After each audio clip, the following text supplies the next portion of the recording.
নতুন ভ্যান পেয়ে আবারও জীবনের চাকা ঘুরতে শুরু করেছে রাজের।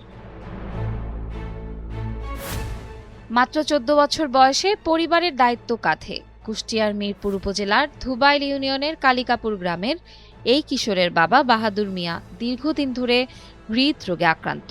সংসারে উপার্জনক্ষম আর কেউ না থাকায় পড়াশোনা ছেড়ে ব্যাটারি চালিত ভ্যান চালিয়ে চলছিল ৪ সদস্যের সংসার, বাবার চিকিৎসা আর এনজিও ঋণের কিস্তি। আমার ক্লাস 3-তে পড়তো। আমার বাবা অসুস্থ বলে আমি ভ্যান চালাই। ভ্যান চালাতে লাগি কাল আমার ভ্যানটা শুরু হয়ে গেছে। ক্লাস তোলার জন্য নিয়ে গেছিল, একটু করতে তখন কুষ্টির নিয়ে চলে গেছি ভিতর দিয়ে।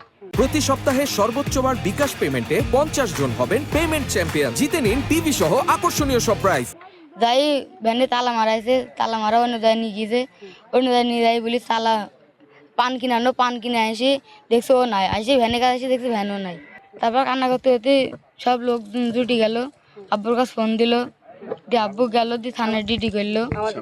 আমার পরিবারের কেউ রোজগার করার কেউ ছিল না, তাই নিশাদ ভাই আমাকে ভ্যানটা দিল, আমি তার জন্য দোয়া করি। তবে সংসারের একমাত্র উপার্জনের মাধ্যম ভ্যানটি চুরি হয়ে যাওয়ায় দিশেহারা হয়ে পড়েছিল রাজ। ঘটনার পর অনেক খোঁজাখুঁজি করেও ভ্যানটির কোনো সন্ধান মেলেনি। একমাত্র জীবিকার উৎস হারিয়ে অনিশ্চয়তায় পড়ে পুরো পরিবার। এই অবস্থায় রাজের অসহায়ত্বের খবর সামাজিক যোগাযোগ মাধ্যমে ছড়িয়ে পড়তেই এগিয়ে আসেন কুষ্টিয়া জেলা ছাত্রদলের সদস্য সচিব খন্দকার তসলিম উদ্দিন নিশাত। তিনি রাজের জন্য একটি নতুন ব্যাটারি চালিত ভ্যান কিনে তার বাড়িতে পৌঁছে দেন।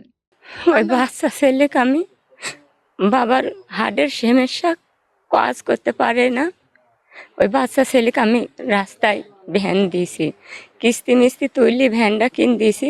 ভ্যানটা ছিনতাইকারীরা কাড়ি লিয়েছে। আমার সংসারে খুবই অভাব। বুড়ো একটা শ্বশুর আছে, শ্বশুরের ওষুধ পানি কিনে দিই, তাদের খাওয়া পোশাক এদের আমি করি, দেখাশোনা করি। আমার সংসারে ওই বাচ্চা ছেলে আমাদের সংসার চালায়। নিশান ভাই আমাদের এই পাশে দাঁড়িয়ে ভ্যানটা দিয়েছে, খুব আমরা এখন খুশি হয়েছি ভাইয়ের জন্যে। ভাই আমাদের পাশে দাঁড়িয়েছে, গরিবের পাশে দাঁড়িয়েছে। প্রতি সপ্তাহে সর্বোচ্চবার বিকাশ পেমেন্টে 50 জন হবেন পেমেন্ট চ্যাম্পিয়ন। জিতে নিন টিভি সহ আকর্ষণীয় সব প্রাইজ। চিকিৎসার আমি একলা পারি না, ছেলে বললো আব্বা সংসারের একটু কষ্ট হচ্ছে, আমাকে একটা কিস্তি তুলে ভ্যান কিনে দাও, আমরা দুই অবস্থা যে ভাবতেই হোক একটা সংসার আমরা চালাবো। ও তো ছোট, ওকে এই কাজে দিতে আপনি এখন আমি পারিনি, এখন কি করবো, না পারার কারণে আমি তাকে দিয়েছি। ভ্যানটা চুরি হয়ে গেল, ভেড়া মাইদিন ছেলেকে নিয়ে যাই, নিয়ে যাওয়ার পরে সে চোর ডাইলো পরে মানে বলে আস্তে আস্তে আগে তার বলে সামনে যাও এরকম করতে করতে সে কুষ্টা পর্যন্ত নিয়ে যায় ভ্যানে তালা দেওয়া আছে, নিয়ে যায় তালা দেওয়া। সে ছেলে বলেছে আমার দাঁতের সমস্যা, চাবিটা দেখি একটু আমি দাঁতে একটু খিলিং দিই। ছেলে দিয়েছে, দিয়ে সারি এবারে বলি যে একটা পান নিয়ে এসো। এবার পান আনতে যায় সারি ছেলে দেখছে যার ওই সে নৌকো নাই, আমার গাড়িও নাই। নিশাদ ভাই এসব তদন্ত করে দেখছে যে আমি অসহায় গরিব, সে ভাই করে সে আমার একটা গাড়ি উপহার দিয়েছে। সে নিশাদ ভাই দিন আল্লাহ তাকে ভালো করে। এখন রাজের পরিবারের মুখে ফিরেছে স্বস্তির হাসি। আর এমন উদ্যোগকে মানবিক দৃষ্টান্ত হিসেবে দেখছেন স্থানীয়রা এবং ছাত্রদলের নেতাকর্মীরাও। তারা খুবই অভাবী, গরিব, তার সংসার চলে না, তার স্বামী অসুস্থ, সে যদি 10 দিন কাজে যায় 5 দিন যেতে পারে না। তারা বাসি পান্তা ছেলে পিলিক যা যখন জুটে তাই সেখন খাওয়ায়। আমার এই নিশান ভাই তার দোয়া করি আল্লাহ তাকে ভালো রাখুক। সে ধরনের গাড়িটা কিনে দিল, এখন এই ছেলে বাপ এই সংসারটা ভালোভাবে চলবে।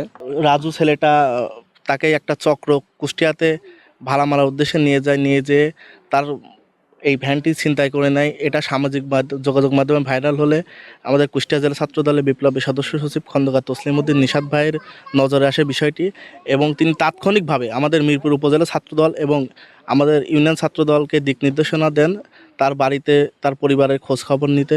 আমরা তাদের বাসায় এসে দেখি তার এই ভ্যানটি কিস্তিতে নেওয়া ছিল এবং তার সংসার চালানোর মতো অবস্থা এই ভ্যানটি চলে গেলে নাই। বিষয়টি ভাইকে জানানোর পরে তিনি তাৎক্ষণিকভাবে এই ভ্যানটি উপজেলা ছাত্রদলের মাধ্যমে এখানে আজকে পৌঁছে দিয়েছে। নিশাদ ভাই বিগত দিনেও আরও কয়েকটা আপনাদের যোগাযোগ মাধ্যমে দেখার পরে নিশাদ ভাই আরও বেশ কয়েকজনকে এরকম ভ্যান দিয়েছে, আরও 6-7টা মতন।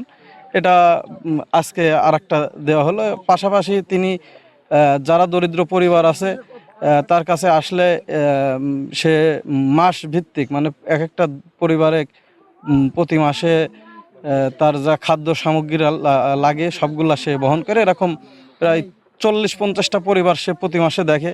কিছু এতিমখানা আছে সেইগুলা দেখে। দোয়া করি আল্লাহ তাআলা যেন তাকে আরও সামনের দিকে অগ্রসর করায়। এই ধরনের মানবিক কাজ আমার মনে হয় সারা বাংলাদেশে তসলিমউদ্দিন নিশাত যেমন করছে, সারা বাংলাদেশে অনেকেই দেশনায়ক জনাব তারেক রহমানের নেতৃত্বে করছে। এটা যাতে আমরা বেশি বেশি করতে পারি, এটা আলহামদুলিল্লাহ আপনারা সবাই আমাদের জন্য দোয়া করবেন, আমাদের দলের জন্য দোয়া করবেন, আমাদের ছাত্রনেতা তসলিমউদ্দিন নিশাতের জন্য দোয়া করবেন। গেল শুক্রবার দুপুরে ভেড়ামারা থেকে এক ব্যক্তি ভাড়া নিয়েছিল রাজের ভ্যান। পরে প্রতারণা করে সেই ব্যক্তি পালিয়ে যায় ভ্যান নিয়ে।